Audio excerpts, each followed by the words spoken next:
a brand new day, and we'll be making history. Are you with me? Won't you stay? We have come so far. This is who we are. And like the rising sun, we have just begun to play our part.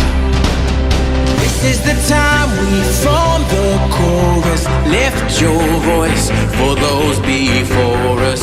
We can rely on one another. Feel the pride, let's show our colors. We are heroes and dreamers. We are restless believers. Good morning, good afternoon, good evening, whatever time it is, wherever you are. This is Gail of Gaia, and this is Free Range, where we graze on wild ideas, and we have wonderful guests. And we're going to have a very interesting show today and find out about shamans and what they do and how they're different from the other people. And anyway, let me bring Red Mountain Shaman on, and she's going to tell us all about it. Hello. Hi. Welcome. Welcome. I'm so happy that you're able to be on, Kat. Thank you for having me on. Oh, it's my pleasure. But I've, we have psychics out there, we have remote viewers out there, we have some combinations of those, and then we have shamans. I think it would be beneficial for the audience to know the difference, or how is it different, or is it the same, or is it just a different type? What's different about it, or what's the same? Let me put it that way. Well, that's a loaded question. There you go. And I could go do a huge research paper on that question. Oh, but, wow. But honestly, in a lot of cases, there is a lot of crossover, I would say. Okay. So, for me, I think the most important definition of a shaman is somebody who is a bridge between the worlds. So that would be somebody who is here to bring forth information and healing for their tribe, whoever that may be. And there are shamans in every culture across the globe. A lot of people are mistakenly believe that shamans are only in the jungle doing ayahuasca plant medicine. My guides have told me not to work with ayahuasca. There's enough people out there doing that, and they've also explained that we're moving into a time when our own we don't need it. Yeah, our own internal magic and spiritual abilities are starting to kind of light up. And so, we're not needing that as much as we once did. I mean, I personally think if you've got severe trauma, it seems like it could be a great tool for opening up things and clearing things, But I think there are, as with any plant medicine, people can start using that as a crutch. They can start abusing it. People who are facilitating these ceremonies can be corrupt and be in it for the money. They often charge a ton of money for that kind of stuff. You've got to travel a long ways. So there's a lot of drawbacks to it. But like I said, in certain circumstances, I think it's okay. If you really need that. But So I would say that a shaman is a bridge between the worlds. So right there, you're going to see some crossover, because anybody who has psychic abilities is also going to be a bridge between the worlds, So I would say another thing that would really differentiate a shaman is that they are initiated by the spirits. The spirits will often come to them and start working with them, and you have a choice, but you don't. It's like, at first when this started happening to me, I was like, I think I want to back out of this calling. This is too scary for me. I don't do it, But they kept working with me, and they said, no, your soul has done this before, and your soul has asked to do this right now because of the time that we're living in, and that people need it. You came here to be of service. So I said, okay, I'll keep going. That's why I'm having you on, and you know, I was told by a psychic that I've been a shaman a couple of times in my past in the Native American tribes. Me too. So that's another good clue. Like if you have past lives being a healer and a shaman, you're probably going to bring those gifts at some point in your life. Those gifts are going to start um, arising within you, and you're going to start remembering what you did, in that life. So yeah, and a lot of people will look at it and say, "Oh, she's just a white girl. She can't be a shaman." Well, that's to me, that's a really 3D way of looking at shamans, because we've all had past lives in many different cultures. I mean, I've been Chinese, I've been Native American, I've been a white girl. I'm sure I've been black too. I'm sure, knowing myself, I would have tried all the races. As a soul. Yeah. Because I love culture. The older soul you are, there's like a higher chance that you are going to be coming here to help shift the planet and help heal, right? And that doesn't necessarily mean you're carrying like this shamanic, calling with the spirits, that you've been called by the spirits and all that. It could just be that you have like a shamanic energy, and you're using shamanic tools, and that's also a totally legitimate, great path to go. Being just somebody who utilizes shamanic tools and energy. Pudwacker is just saying, spirit does not. This is a good point. Does not see our skin color, only our soul. Because if you say, okay, you think race, one race is better than another race, what color is your soul? It doesn't have a color.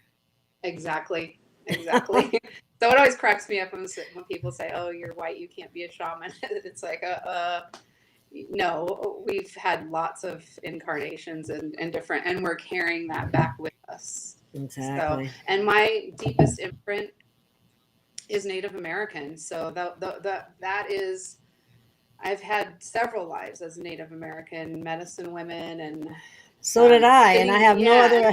I didn't realize this when I was younger, or why I had this attraction to Native American things. Well, that's what I've been in the past. I'm not claiming it now, but I have been in the past.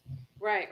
Past lives. I think that whole cultural appropriation is, in my opinion, it's kind of a woke ideology, and it's meant to keep us in separation, and it's meant to keep us from connecting with these past life energies that we're drawn to, that we want to remember, that we want to bring forth and start practicing again. I personally feel like, the Native American culture has really beautiful spiritual concepts, and I just completely resonate with that. It just makes a lot of sense to me. And so I really, that Native American energy is probably the most potent in my personal practice. But then you'll find other shamans that are connected to Toltec, or there's even shamans in Japan and a lot of times they'll be in these other cultures and they'll call them something different, but it's the same thing, right? Mm-hmm. Yeah. Oh, Pudwacker has a opinion on this, and you might want to share yours. He says that soul spirit does have color, but it has nothing to do with ethnicity. The color reflects the emotion and essence. Yeah, I believe that. Like, isn't it a bunch like a rainbow of colors? Is what I've seen before. Not the rainbow flag, but I would call that more of like the rays. Like, I feel like souls come in with a particular dominant ray. And I believe that ultimately we are like the rainbow body, the rainbow tribe. If you know the Native American prophecy about they talk about that, the rainbow prophecy. So that prophecy talks about all ethnicities coming together as one and there is no separation. And so the Native Americans that understand this prophecy, they're not going to like reject people that want to join in on their spirituality. And then with the rays, I believe, like, I'm a blue ray. Uh-oh. I'm always wearing blue. I've got my blue star here and my blue Thunderbird. That's just my ray. My house is blue, except for this room is white, but the rest of my house is blue. And people come in, sometimes I'll look at somebody and I'm like, oh, they're a pink ray, or they're, I can kind of tell what frequency they're carrying. But yeah. Can you see mine? Are you able to see mine through the show, or what? Yes, I'd have to tap in on it. You'd have to. Yeah, I go into like more of a meditative state. A lot of people call it a shamanic trance. So when I do my session, I tap into people's energy by going into a deep shamanic state, or they will call it a shamanic trance, but I just call it kind of a meditative state where that's why I like doing my sessions when I do them remotely. I'll ground with a person and I'll set intentions and protection, and then I'll hang up the phone so that I can go into that state and I can see their energy field. I can read what's going on. I can hear from spirit or the ancestors, great spirit, whoever's working with me that day, that what's happening in their field. So a lot of times people will say, hey, can you tell me blah, blah, blah, blah, blah. So I don't walk around just being tapped into everybody's energy all the time. It is a process, and it takes a lot of work and focus and concentration. But sometimes I do. Every once in a while I will see somebody and I'll just get it instantaneously, but not always. Oh, okay. Do you, Budwhacker, I've had him on before and probably have him on again too. As a shaman, he sees the essence and the colors. Yeah. He sees energy. That's pretty cool. That's a gift. Yeah. When I do aura healings, I will almost always see the color that's dominant in that person, at least for that day.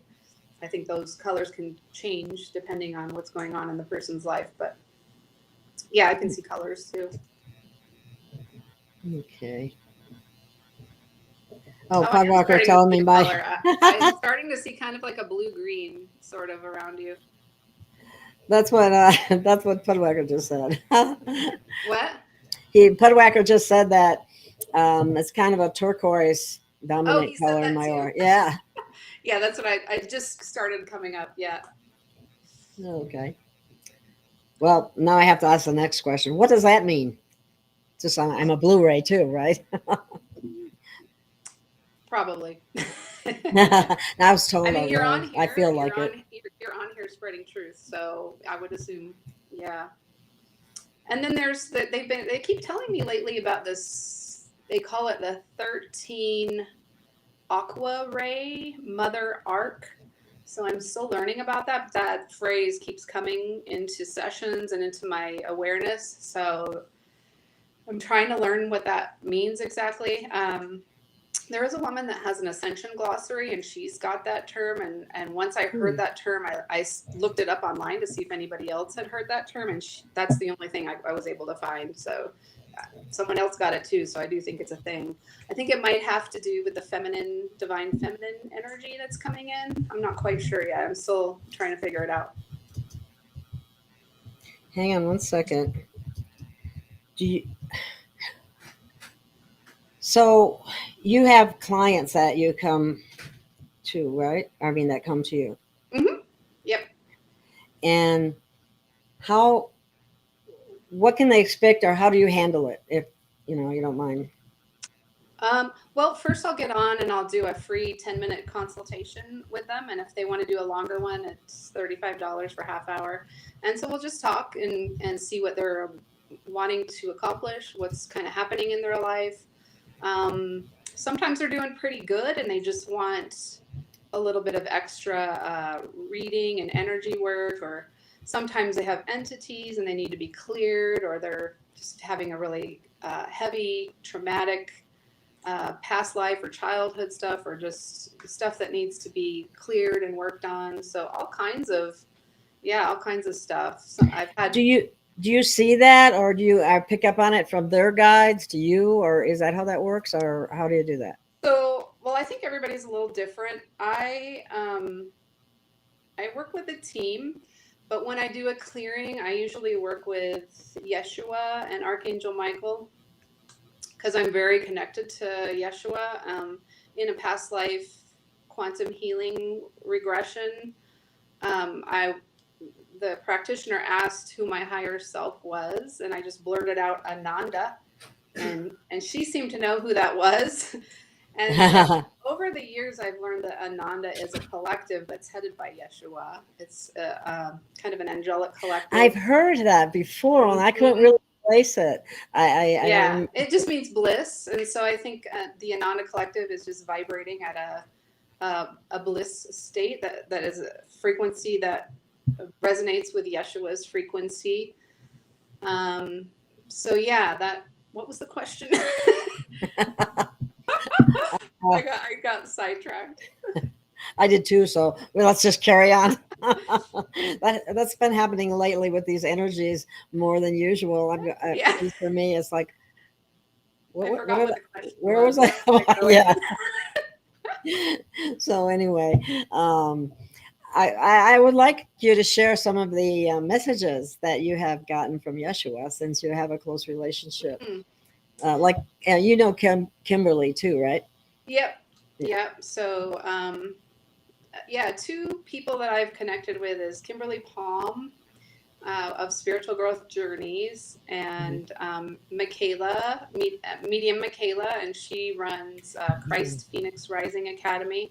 There was actually a really interesting synchronicity that I haven't told medium Michaela this yet, but I was doing a session with a person yesterday, and Ganesha came through, who he that day said he is also part of Ananda. So it's not just saints and angels. I mean, this is more of a Hindu ascended master, I consider him. And he came through in this session, and he said, I'm not just here to clear, because he's the clearer of obstacles, the remover of obstacles. This is kind of signature energy.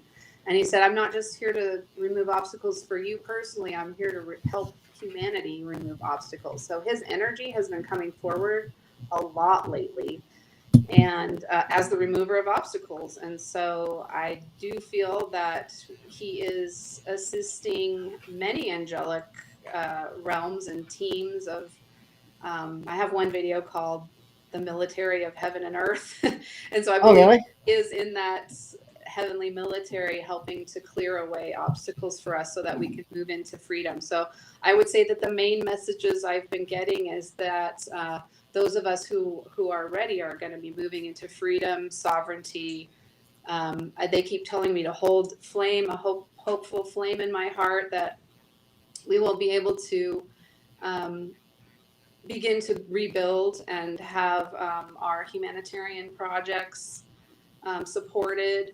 So it's very positive. I do get a feeling that we are going to probably, in my last video, I said a brush with death.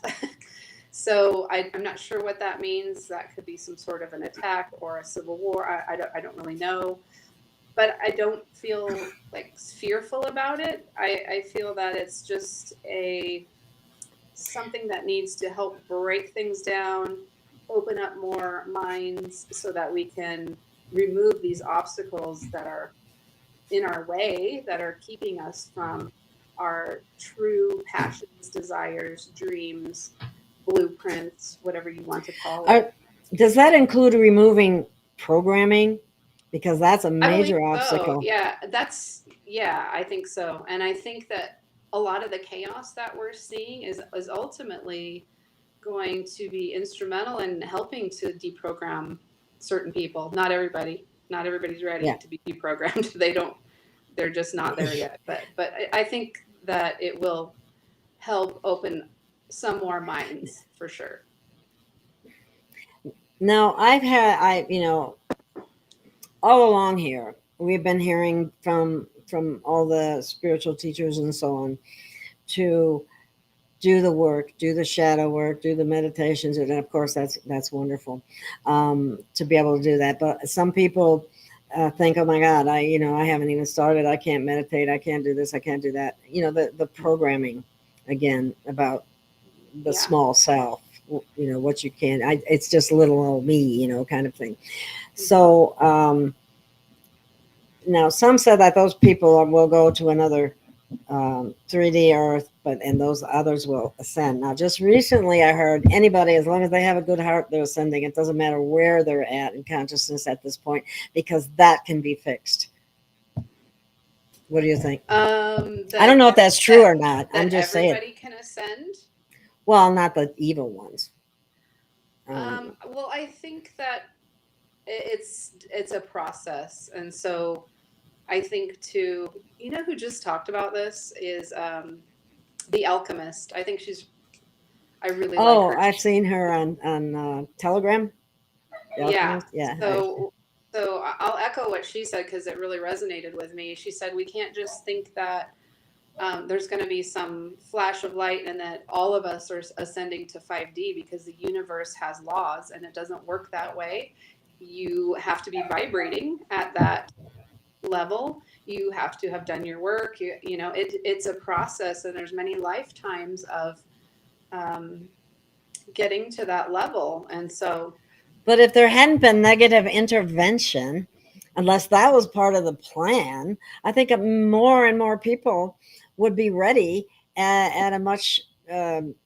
They would have been ready a long time ago. Let me put it this way: if we were raised from children to meditate, to do these kinds of things that we're talking about and trying to do as an adult now, with all the conditioning and programming and so on, which makes it even more difficult. If we had strengthened those things, or in the very beginning of our life, we would be it would be totally different.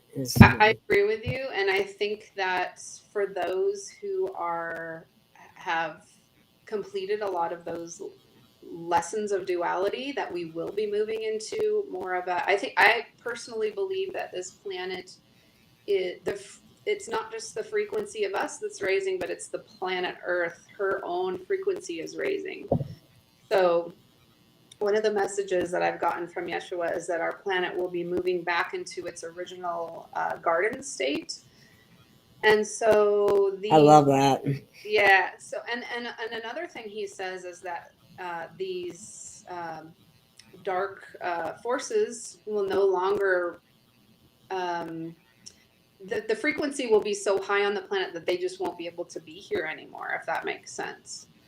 So yes. I've heard that. I've even heard it say that they will literally combust, some of them. At the Book of Enoch, I have a video about that. The Book of Enoch, talking about, and this does sound a little bit religious, but it's the message I got. Take it or leave it, but that the wicked are going to be leaving the planet.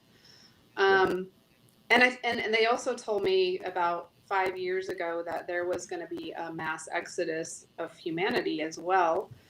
So how does that exodus occur? Do they mean it's death? happening right now? I mean, yeah. Okay. If you look at the overall exit rate, I'm going to use that word instead of the D word.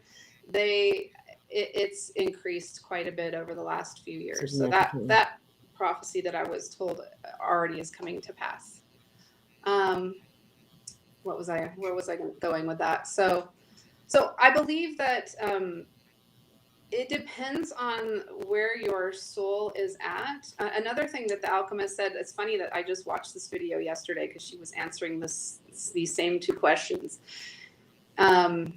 She was saying that it depends on the level of your soul. It's not just like a solar flash is going to come in and everybody gets to like suddenly go to 5D. Everybody's at different levels.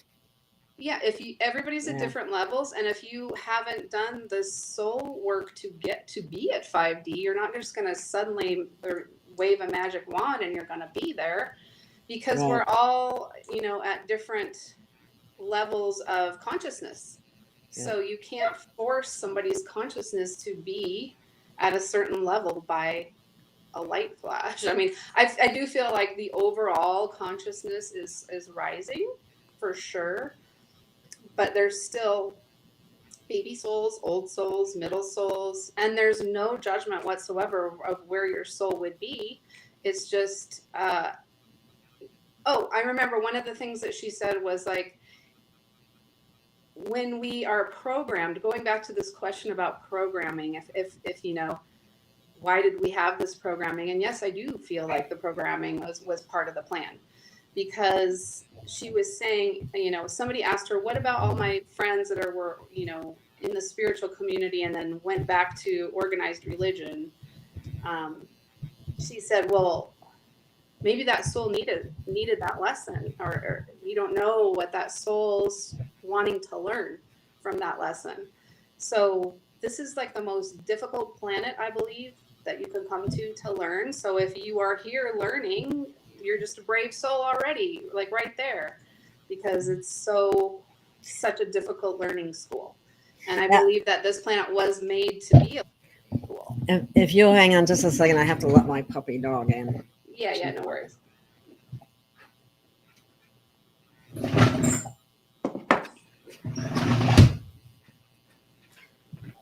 She might have been roasting out there, but it was close. Anyway,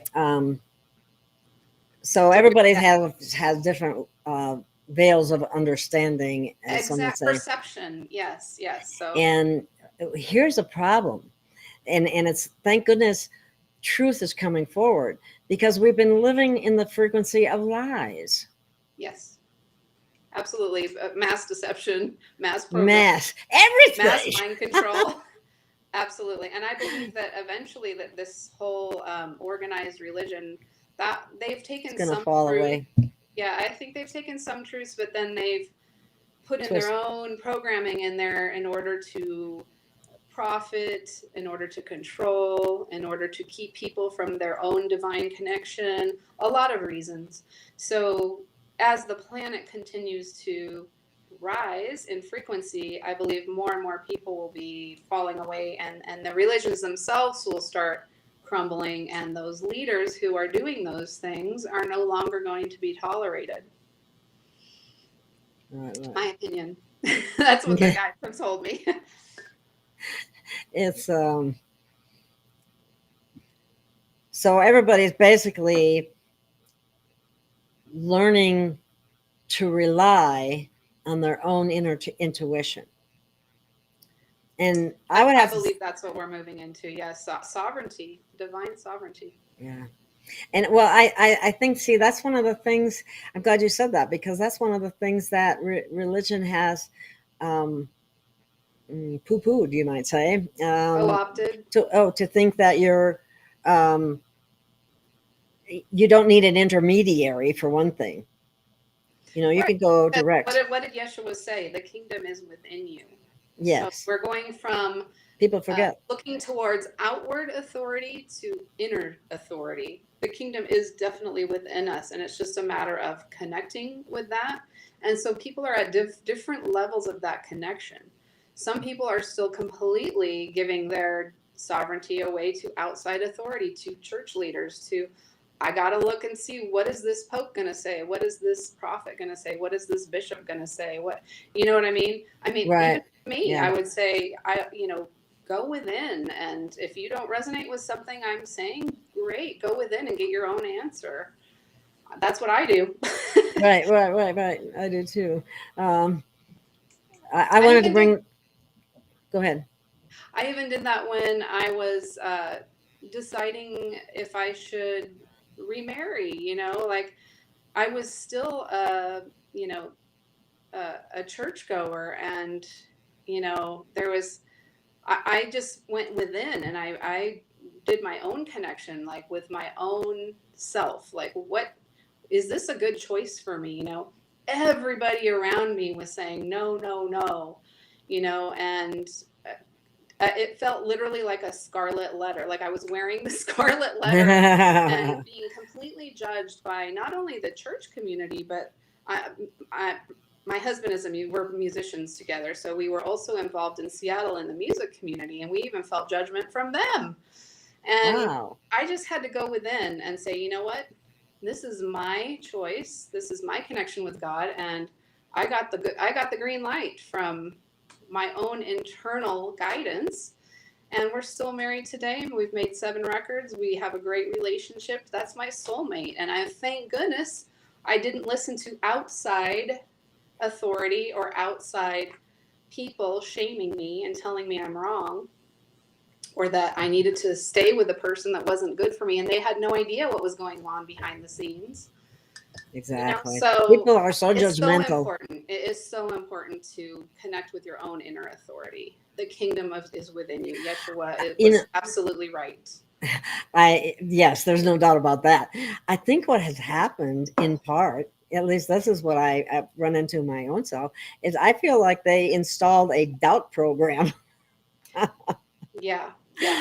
So that you doubt yourself or you doubt your intuition, that kind of thing. I really agree with you. I think there are literally energetic implants, programs, blocks that have come from lifetimes of being within these false systems and matrices.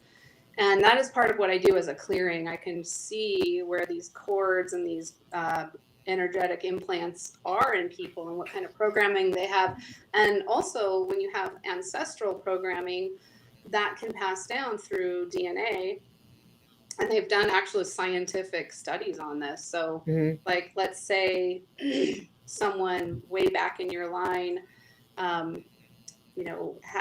was kind of forced into this. I see this all the time. They were forced into making oaths with Freemasonic or Vatican or whatever kind of thing it was, that those oaths can kind of like pass down, or energetic trauma can pass down. Like if there was some big trauma in your ancestral line or some sort of ancestral imprint, it keeps down. So I try to look for those and get those out of people's energetic field so that they can move forward.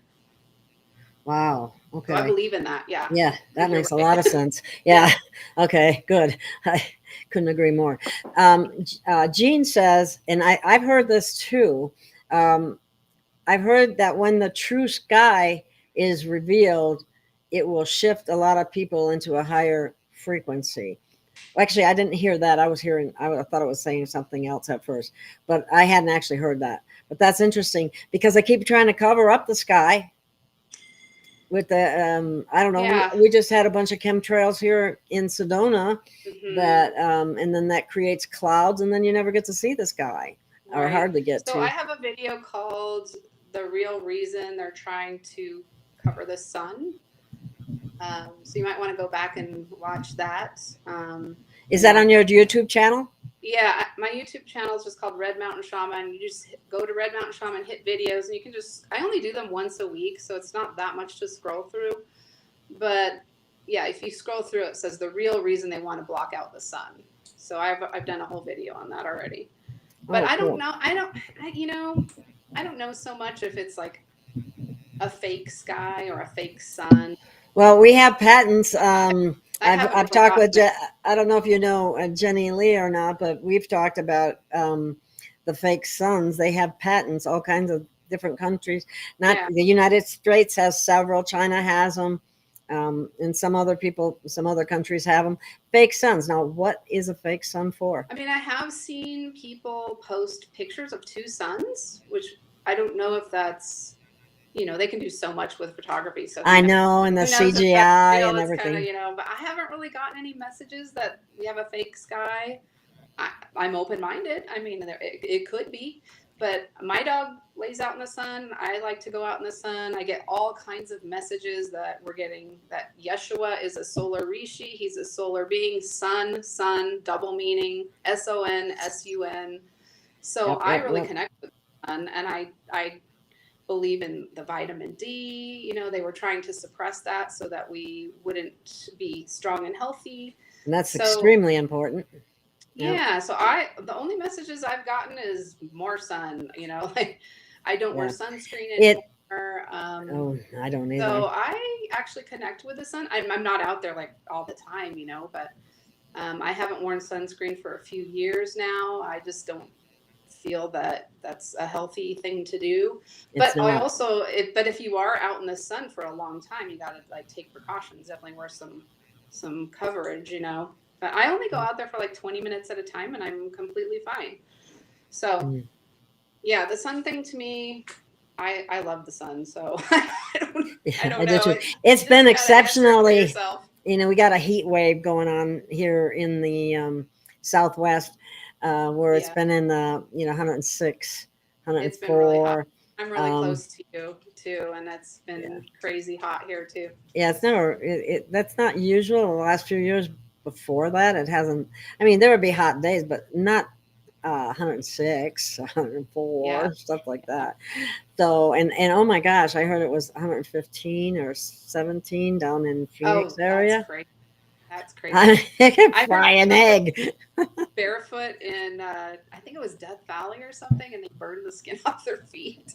But Oh Death no. Valley is super extreme. So yeah, that was just kind of a dumb move if you asked me. Someone, Firewater is saying that it took years for her to overcome the brainwashing of the church.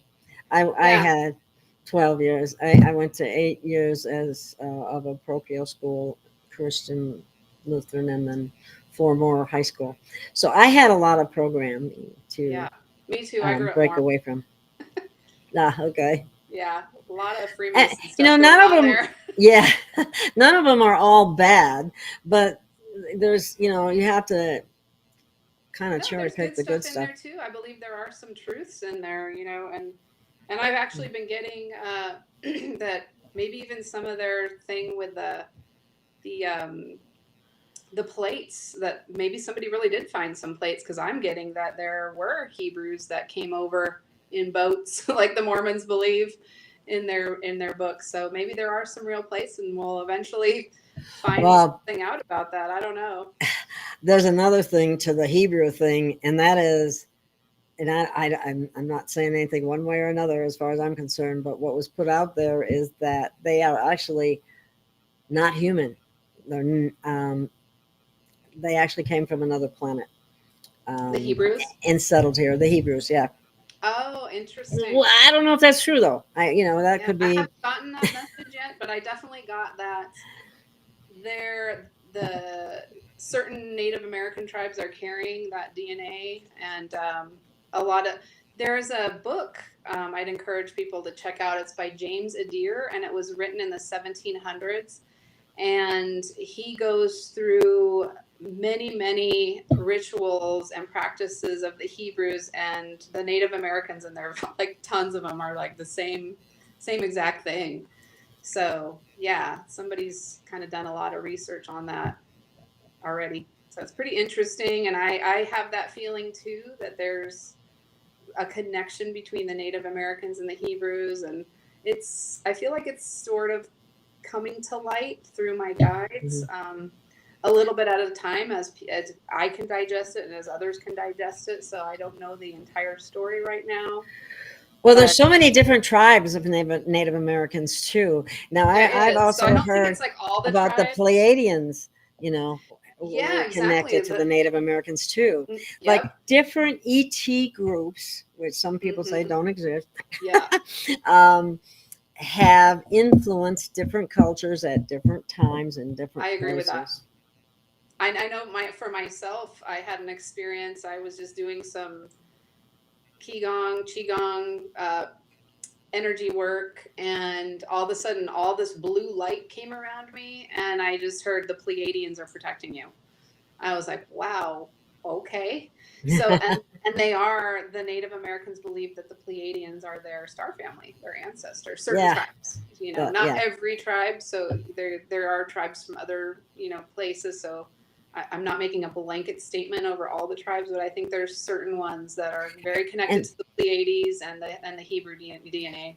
and what about what about the Chinese and Native Americans? I've heard a connection there too.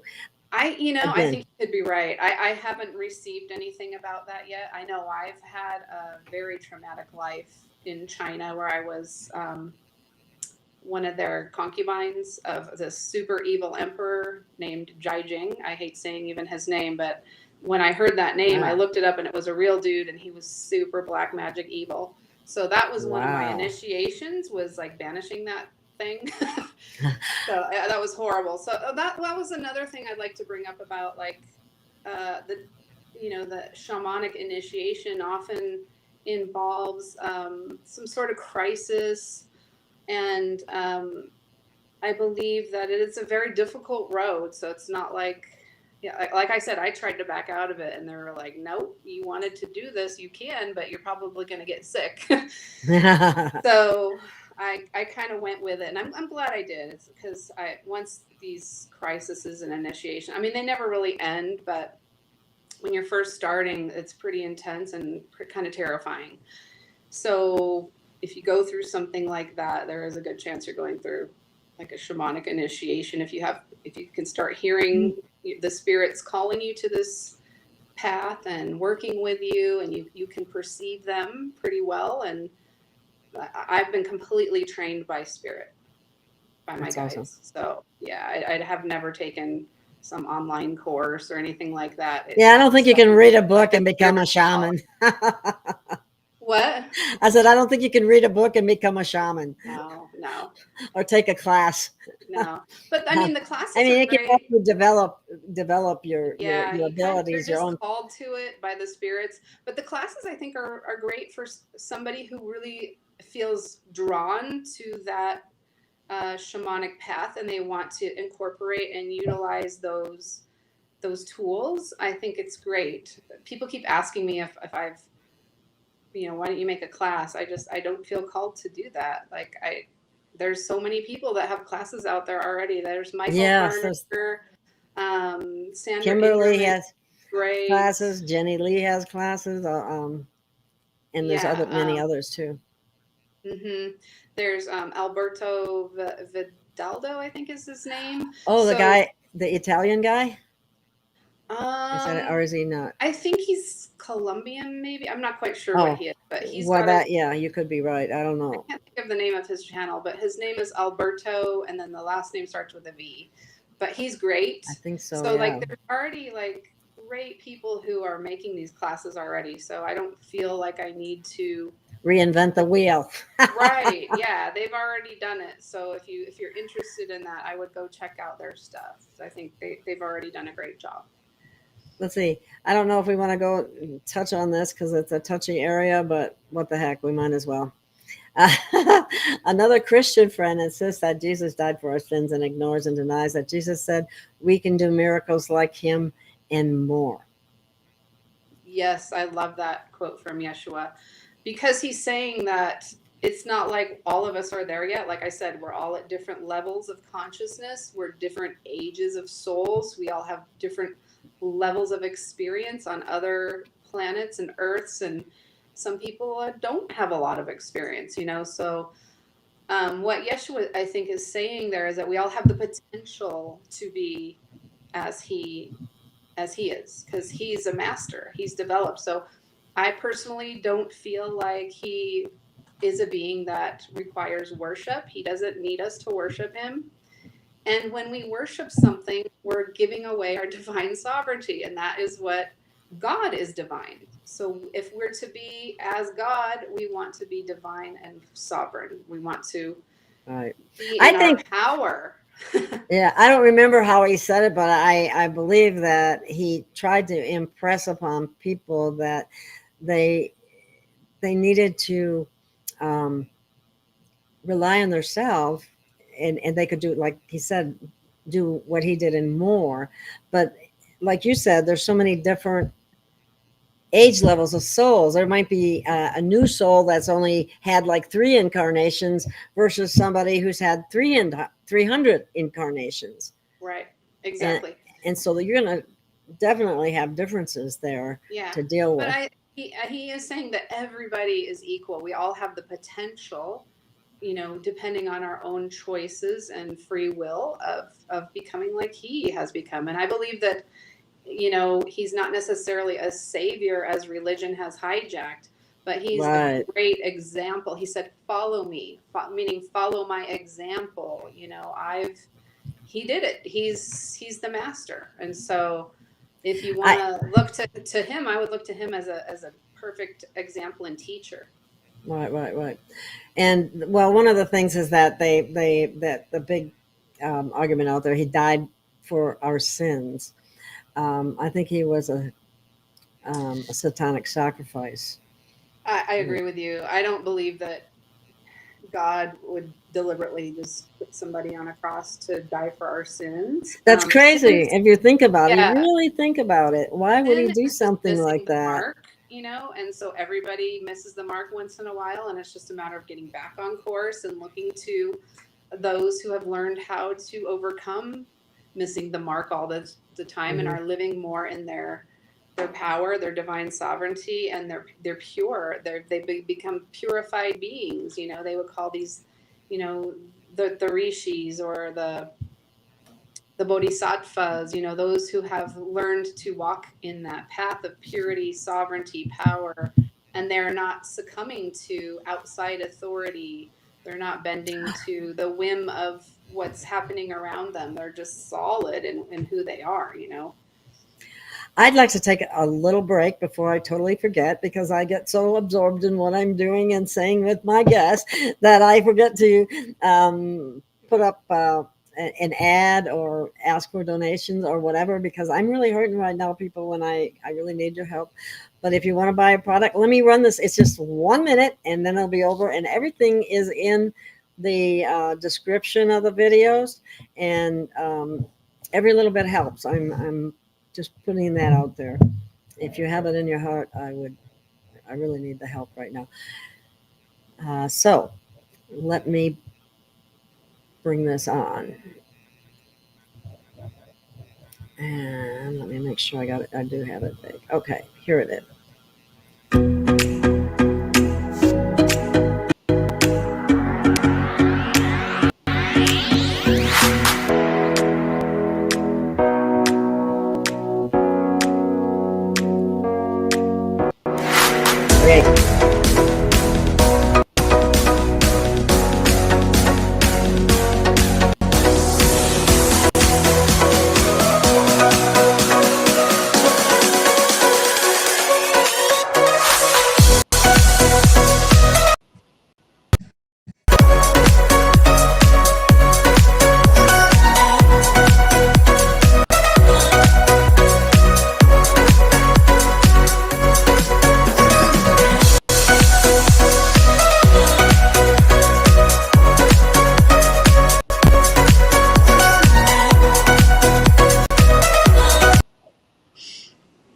Want to dance. Okay, we're back on. That is just a new product called Fix. It comes in in this little package like this. It's so cute. And then you just snap it in your drink. And believe me, I'm a nutritionist in the past. Okay, well, I still am, but I don't really practice right now. And I've never seen anything like it, and I'm very impressed, because it appears to really go after visceral fat, which isn't necessarily the kind of fat that you squeeze, you know, on your love handles. It's the kind that, you know, pads your organs, that really is unhealthy.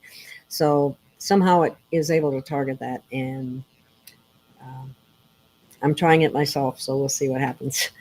And if you do, I always like to know. So anyway, and please check the other things, and let's enough said on that. Let's move right along. Okay. Let's see. This is a question from Pudwhacker. Can you remove or unlock the archonic spirit filter placed on us when we come in? When you come into the planet, come in for a session. I'm not quite sure what that means. Archonic spirit.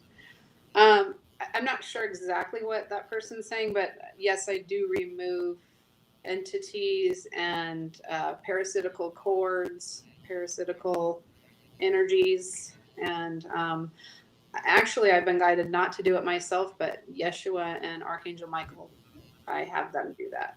And they show me if somebody is dealing with that.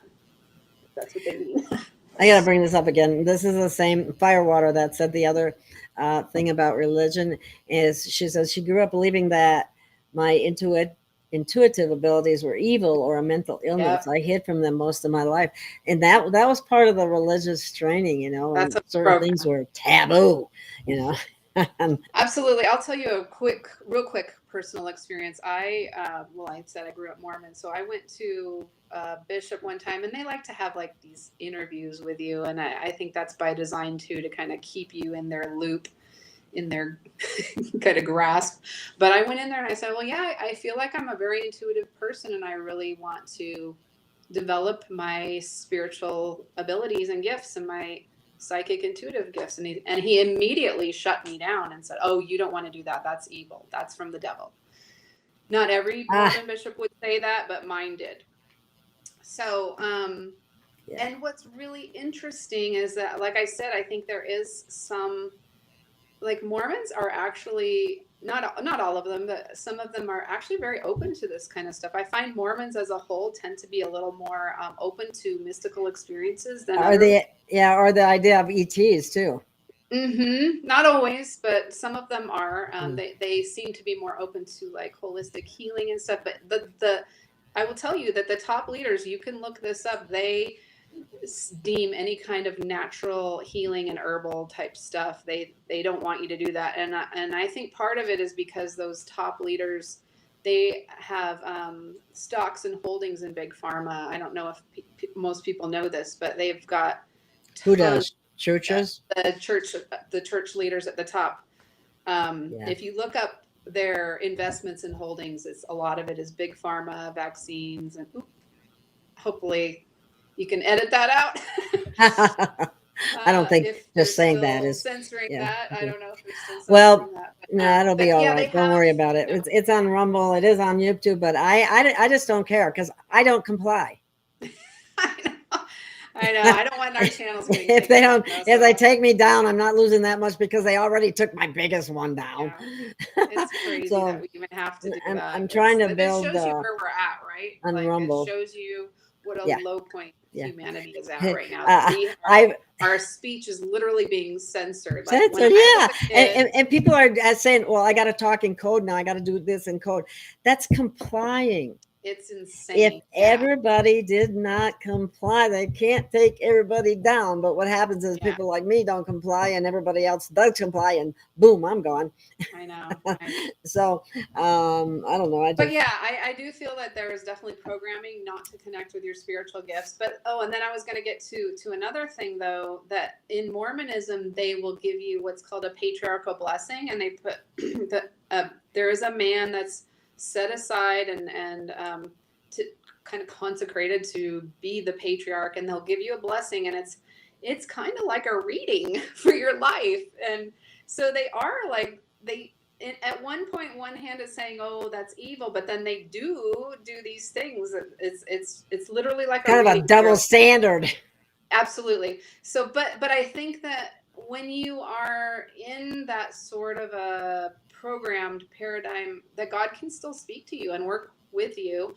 And in my patriarchal blessing, it said you will have communication spirit to spirit. So I think God really did come through in that and tell me what in the future I would be doing. And then now I do that for a living. So it's kind of interesting. That's why you can't discount it things totally. They do have their religion, so it's just a matter of discerning what is true, what they're using, what they're hijacking, so it's difficult to discern sometimes, but I do believe that it's going to be taken down eventually, because it's a false program that's taking you out of your divine sovereignty. So exactly. And then there's one other area that bothers me, and I'm gonna communion. So we didn't have communion, but so the Catholic one. Oh, you didn't? The Catholic, Lutherans, a lot of Presbyterians, a lot knew that. We had what was called a sacrament, and then so you're symbolically taking the blood of Christ, Jesus, See, that seems so satanic to me. I know either way. I mean, it doesn't. Absolutely. Yeah. You drink the blood and eat the flesh. Come on now. That's cannibalism. Yeah. Yeah, and in the Mormon church, I mean, I went through the temple, so I know exactly what they do in there, you know. So they get you in there and they say, they have you make these oaths. And it's funny because one of the things I do is I scan people's fields for any like past life oaths, contracts, or this life, you know. And one of my things is to remove those old oaths because I believe that they keep you confined energetically from moving forward in subtle ways that people don't even know is happening or they don't understand. And I was like, why do I keep being called to like dissolve people's old oaths? And then a couple years later, I was studying the Essenes because I believe Jesus was an Essene, which was the Marcical sect. Well, we got to talk about that. He condemned the Sadducees and the Pharisees, and there was only one more sect. It was the Essenes. So I believe that he was an Essene. And so I was reading about the Essenes, and Jesus or Yeshua said not to make oaths with anybody. He said it. So if you read the Essene Wisdom's Gospels, you'll eventually come across that, I think. And so when you're making oaths to institutions, which you absolutely are in these churches, the oath in the Mormon churches that you give everything to the church. You're not even saying God, you're saying to the church. The Church of Jesus Christ of Latter-day Saints is what you're saying.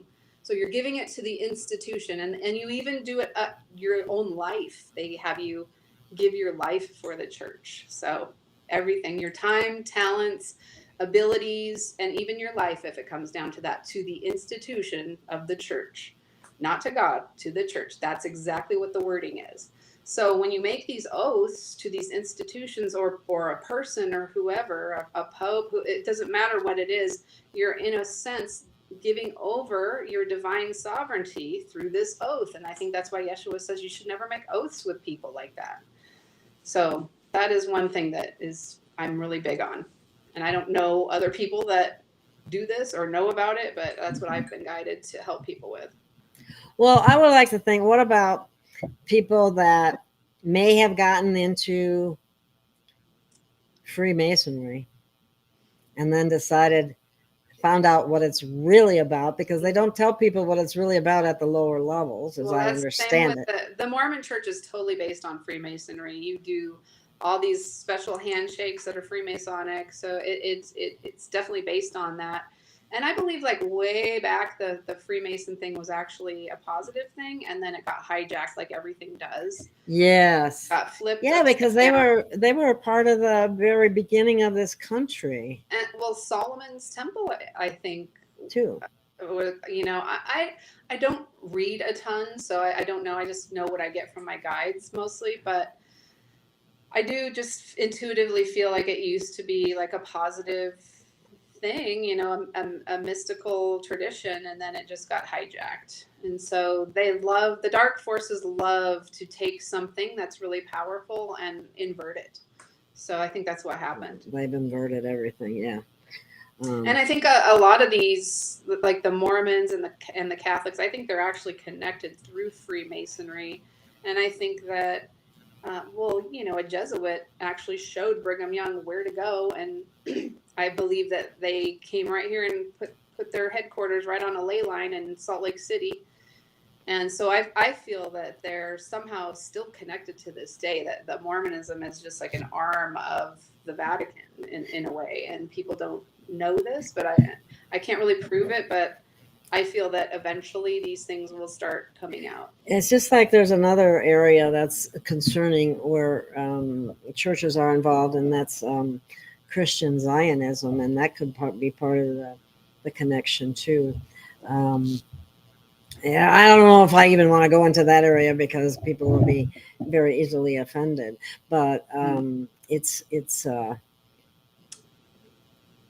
don't see how you can support a country that is committing genocide. I don't care who you are, you know. Well, that's what it's all about. Yeah. Well, I've talked about this stuff, so I'm not going to get into that yet because I think it's still unfolding. I've also been told that there is archaeological stuff that will explain the history to everybody that has not been uncovered yet, and that will start coming forward. So it's under the ground, and so once that starts coming forward, we'll start understanding things a little bit easier.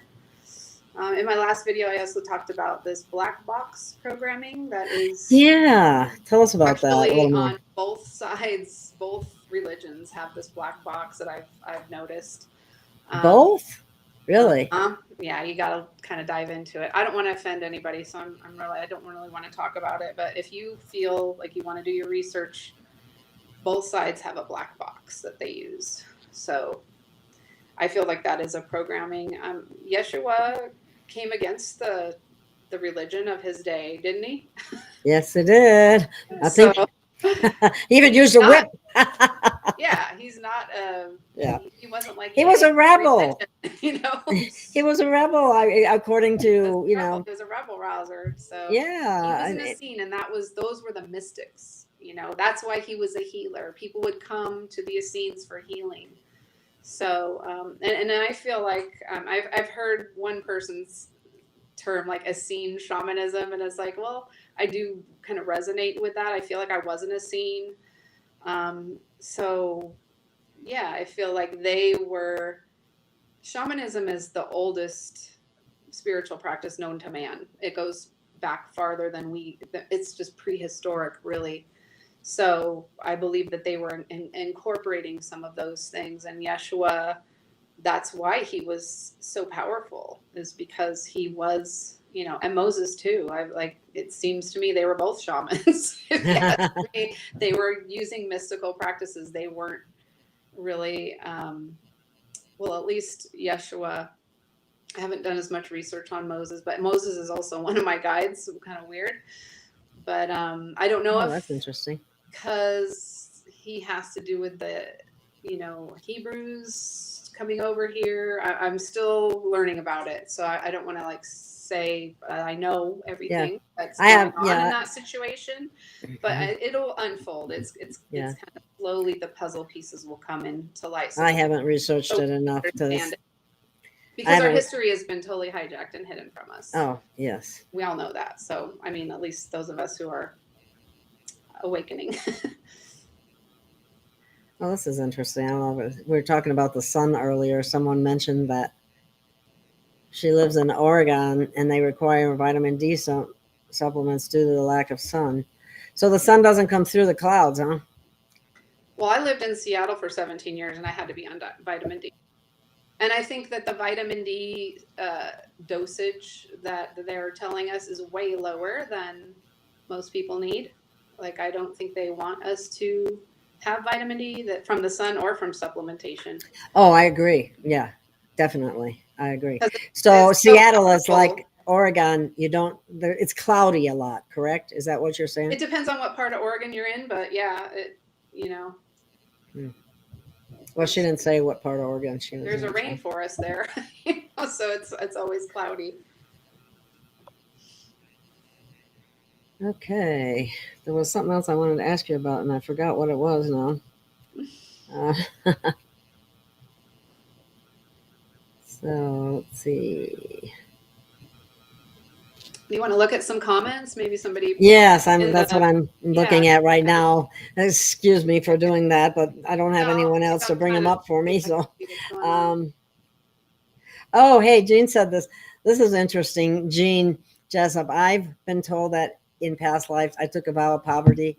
I've told I did too, and there's another program. I don't think gets in your way. Wants us to be in poverty. I don't think that is his ultimate intention for us. I would hope not. Poverty is no fun. Yeah, and I keep getting messages about taking the middle path, because then you have the extreme where you have these prosperity religions and they're only all about money and getting rich, and so it's I try to take the middle path with that and have gratitude and thanks for what Spirit does give me in my life, and that I'm taken care of, and that when you're in the flow state with Spirit and you are grateful for what you do have, that you're taken care of. I don't need to have a mansion and a big sports car like exactly people. in these religions, like, why do you need that much money? And then you're preaching this to everybody else, and then they give you money. They give the preachers money, and so that they think that they'll get that prosperity that the preacher has, but really the preacher is just siphoning their energy and their money from the people. And that's how they got there. So it's a fine line. It is. Okay. Get the number of his name. I don't know what that one means. Okay. Do you know about druids? I was a druid. Okay. But so with the druids, they were a very oral society, so they passed their information down orally. And I think what happened with the druids was that there was a lot of fear around them because they were also very mystical, powerful people. And so what happened was that those political forces that were in power hijacked the narrative and said that they were Bad. human sacrifices and all kinds of, you know what I mean? So I don't think that the information that we do have on druids, I think most of that has been hijacked by those in power who were threatened by them. Yeah, and they were wiped out too. Weren't they very close to nature and utilized very close to like Native American type stuff? Yeah. Really, So and shamanism. Really, the way that I look at it is like that you can tell if a tradition is more of a benevolent tradition. Spiritual tradition is like, oh, who wiped them out. So when I think about that, I think about the Druids were wiped out, the Essenes were wiped out, the Gnostics. So if you have a group of people that was carrying wisdom and knowledge with them, just look at who wanted to get rid of them, you know? Yeah. And same with like the witch trials. I think, you know, that was a lot of that was just conspiracy that, you know, some of those people tried that weren't even involved in anything. But I think some of them were also like powerful healers, and they don't like that. Exactly. And so a lot of us who were, you know, killed because of our spiritual gifts in past lives, we have to overcome those fear programs of being seen. A lot of us have. I had a big fear of starting my YouTube channel because I didn't want to be targeted again, you know? So my guides, they just kept gently encouraging me and saying, we need you to do this. We need you to bring our messages and bring forth, you know, what's going on so people can have a little bit of some guidance, you know? And I'm glad that I did it. You know, it was scary stepping out and being seen with people because of those past life traumas. But a lot of us have them that are older souls or that were healers or medicine people or, you know, had a lot of spiritual gifts. They wiped all those people out too. And then with the women, they would the church would often kill them and just to take their property, basically. Yeah, they really want to disempower women. Yeah. So the divine feminine has just been slaughtered over millennia, you know, like, so that is also one of the messages that I get from Yeshua is that divine feminine. I think that might have to do with what I was telling you about the 13 Aqua Ray Mother arc. I think that might have to do with the divine feminine coming back. Oh wow, that should be interesting. But it feels like that might be a little bit of that energy. So yeah. Okay. Michelle says she heard something in our DNA about religion. I think you may have heard of the God gene, they call it. Are you familiar with that? Something in our DNA about religion. Well, my personal belief is that our DNA is being reconstructed slowly. I believe that the sun might have to do something with that.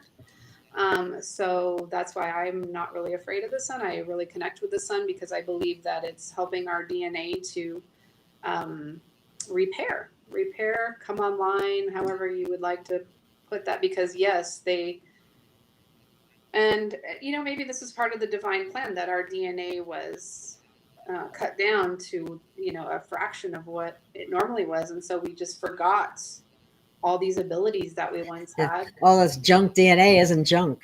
It's not junk. Absolutely not.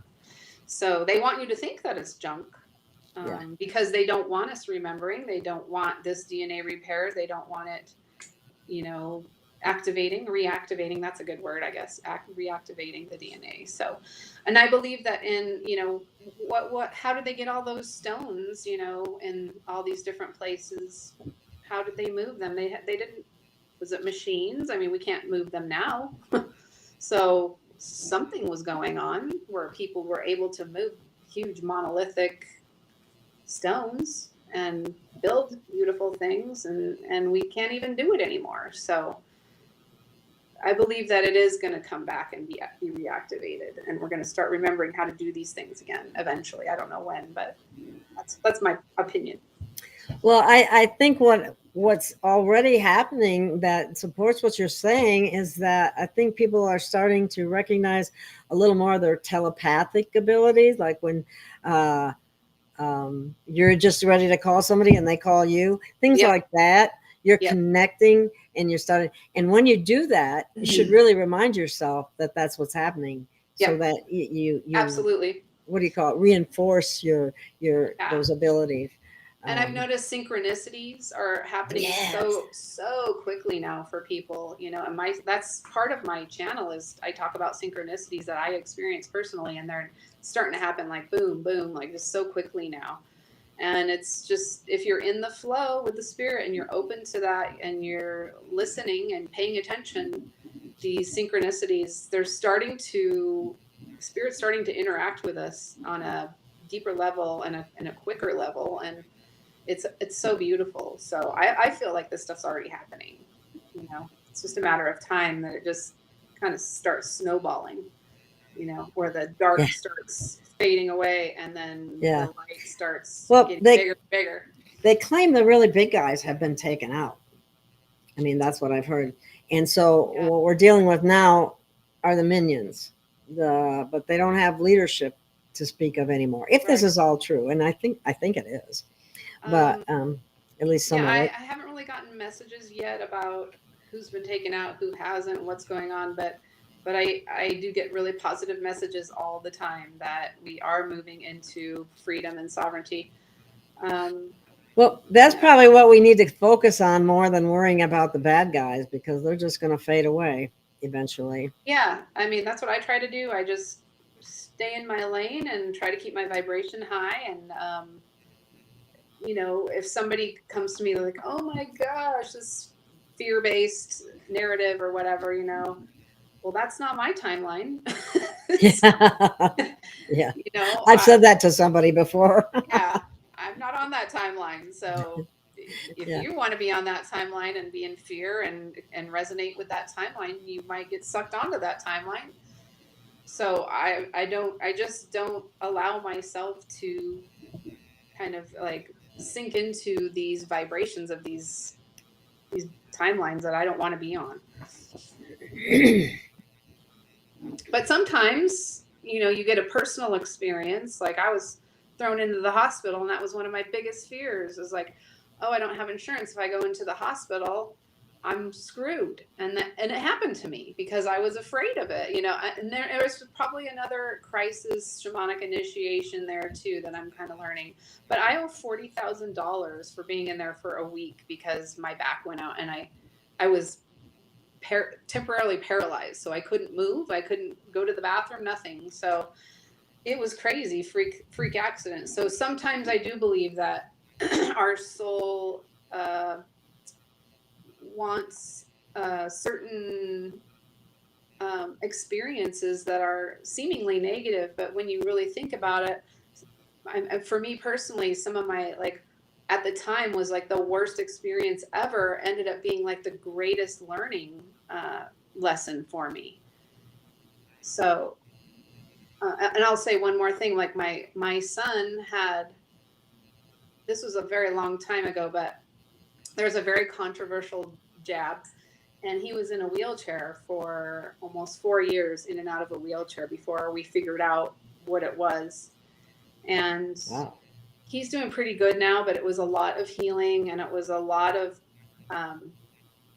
regret, remorse, waking up to these systems and what they're doing to people, and these sick care systems, you know. And the hospital thing was another lesson. It's like, wow, you can go in there at, you know, on a low income, no insurance, and they will still charge you $40,000. Like, what the heck? You know, that is a broken system. When somebody owes $40,000 that can, you know, is just struggling to like pay bills, you know.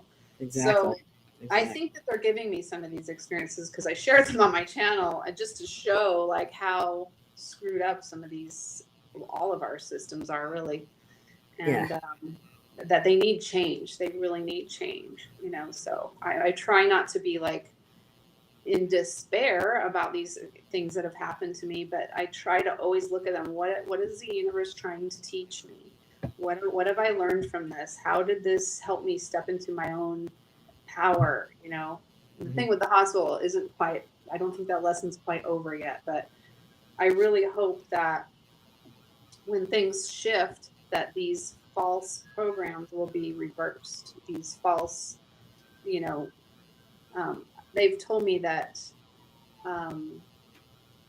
judicial outcomes that are not just and fair, those will be reversed. So why wouldn't old unjust debt be reversed? You know, same difference. Yeah. Well, they're supposed to have a jubilee if that Nasara thing ever happens, which would remove all the debt. I made a video about that a few months ago. Okay. Yeshua said there's a jubilee coming for sure. Oh, that's fantastic. And I think one of your videos, I don't know which one it was, you talk about people being released from prison because they were unjustly, or the sentences are ridiculous in length of time, and they're really based on money.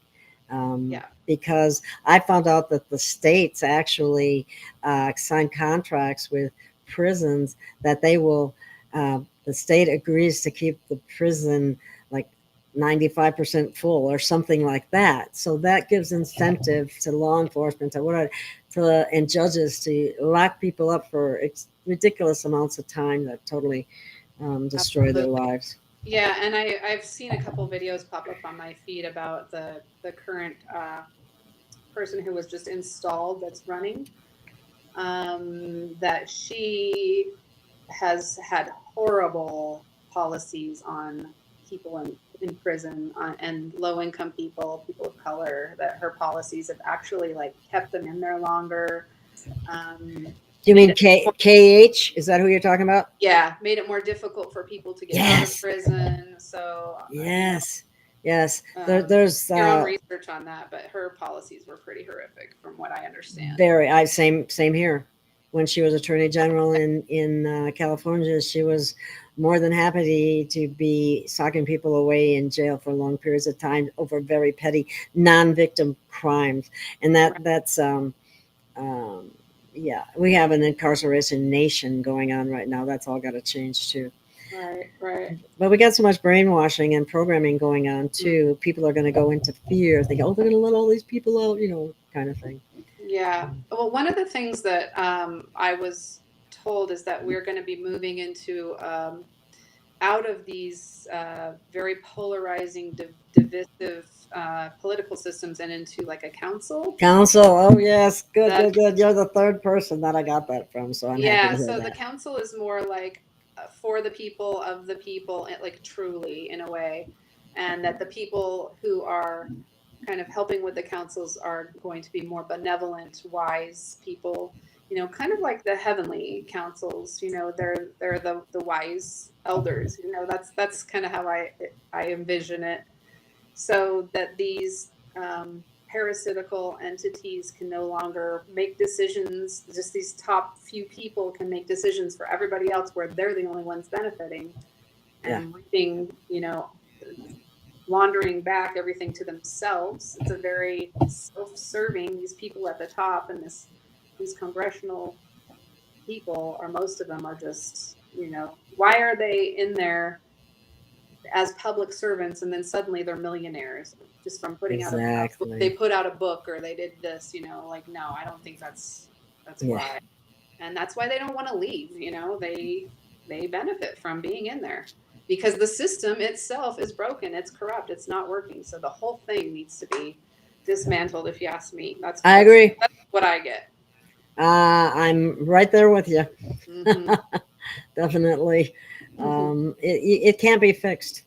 It can't be fixed. No, it's pretty beyond repair at this point. And another message I got too is they showed me a bulldozer. And they said, you can't build a new home until you bulldoze the old one off of there and create a new foundation. And that's what we're in the process of, I think. Yeah. I like to believe. Yeah. Let's see. We got about 10 minutes left. So let's scroll through the chat and see if anybody else has any questions. Oops, there's the scenes.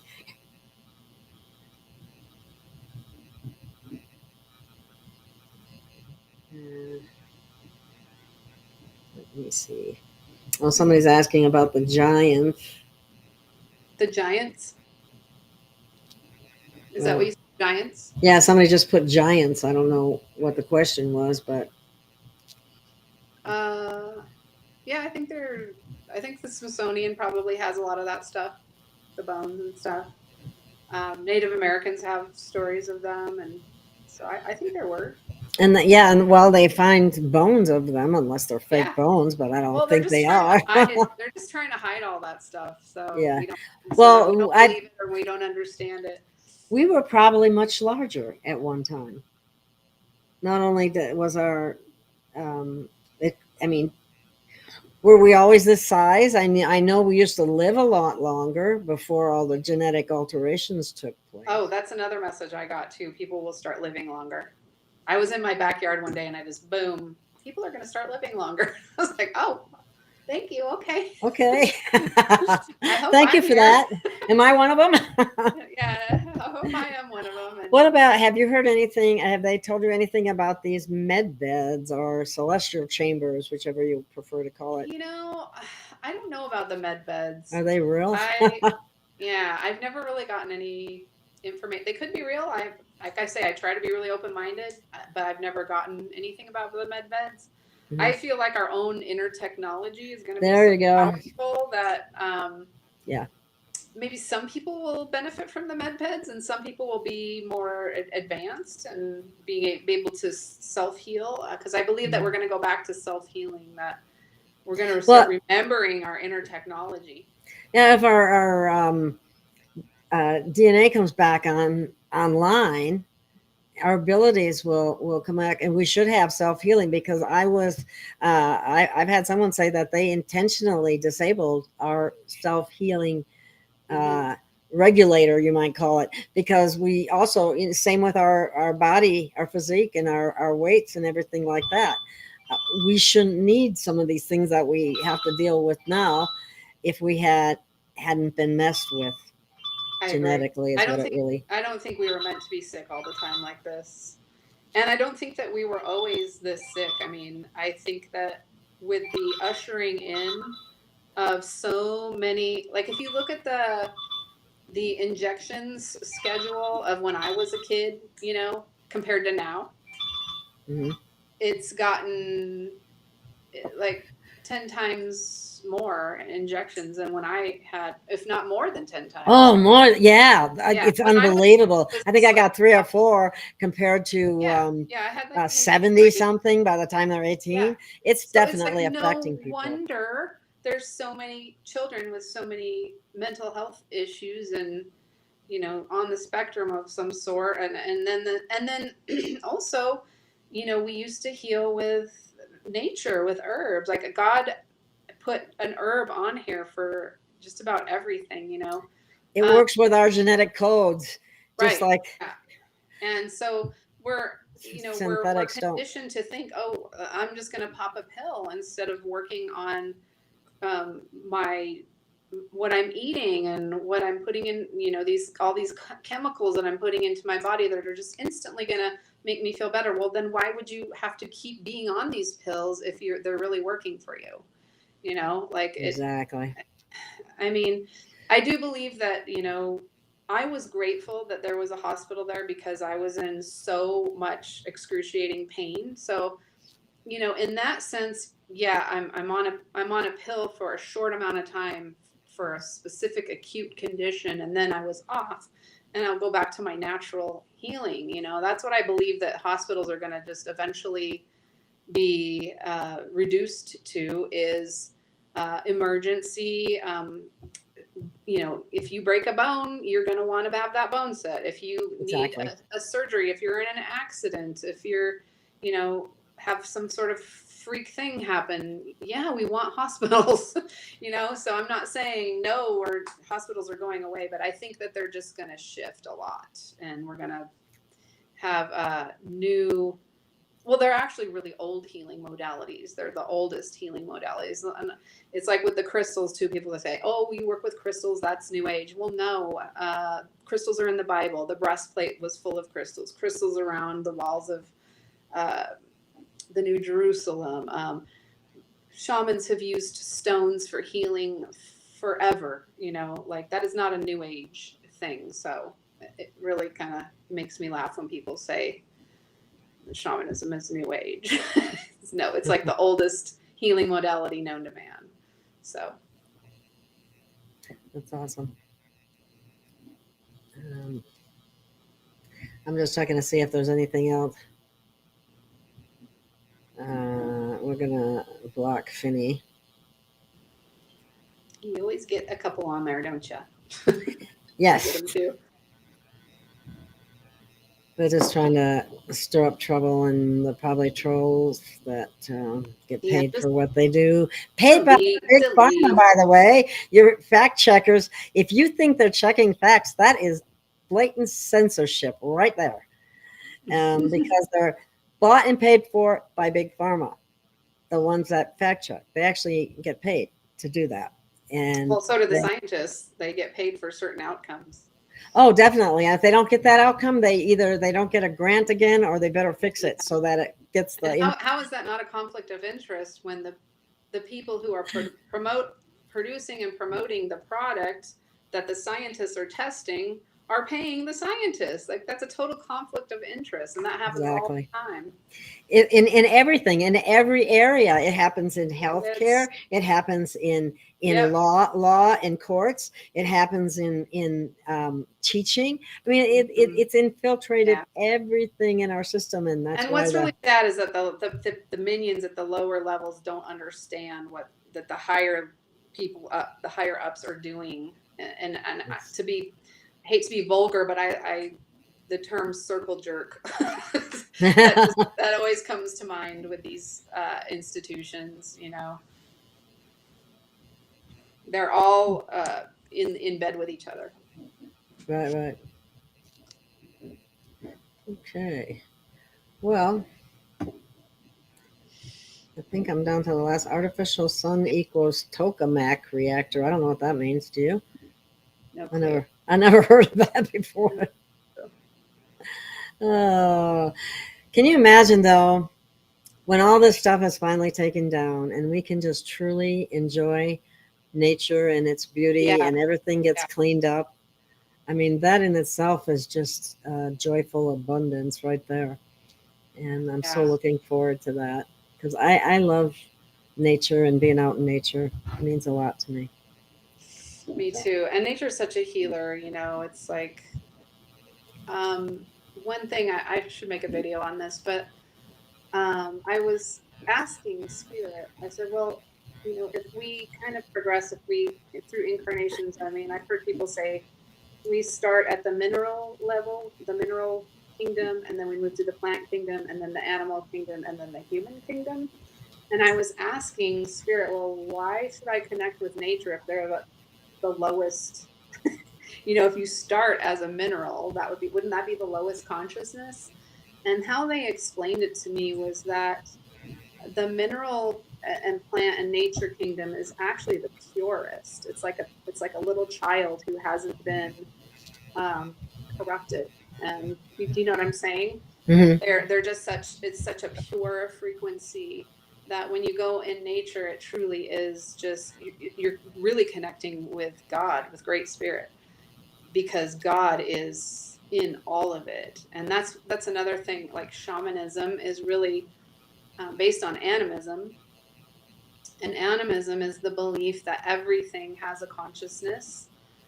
So I believe that even my stones that I work with actually have a consciousness. It's a very slow moving consciousness, but it's just a pure consciousness. And that God is there's a spark of God in all beings. Some beings just might, the wicked ones, they deny that spark. They don't want to connect with it anymore. They've denied it. So they're disconnected. So when you are in the flow state with the Creator, you're going to be attracted to nature because you can feel the frequency of God and the purity of those beings within nature. And that's why I think people always say, oh, nature is my church. The people that have left organized religion, I often say, oh, nature's my church or nature's my cathedral. And they don't even know why they're saying that. But I think that's the reason. They on a subconscious level, they can feel that when they're in nature, they're truly just connecting with the purity of God's source. Yeah. And then it's nature is my church and love is my religion. That's what they say. Absolutely. Good for you. All right. Well, that's a wrap. And I would love to have you come back again sometime. And in fact, I would like to have you on with Michelle. And we'll talk about that offline. And that's good. You can get back to you. It's been great connecting with you, Gail. Great connecting with you. Thanks so much. Thanks for having me. It's been you're lovely welcome. Very interesting. Okay. Well, you take care and I'll be in touch. All right. You take care too.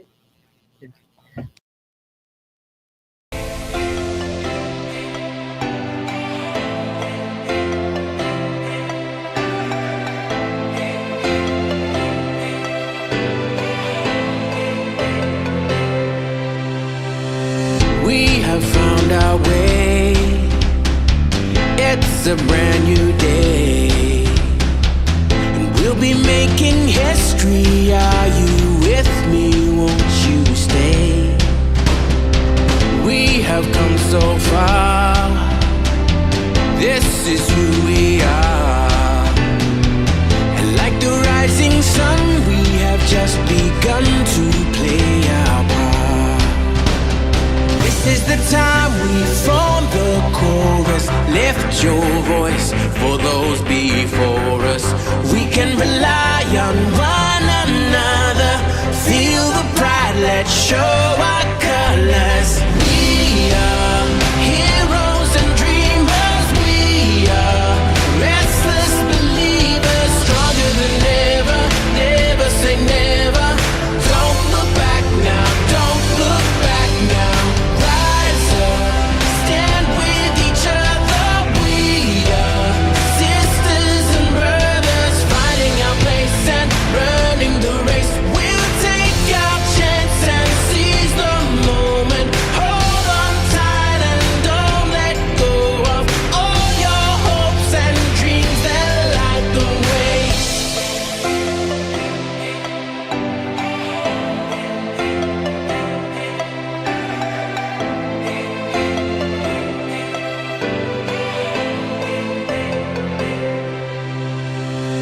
We control our fate, destiny awaits.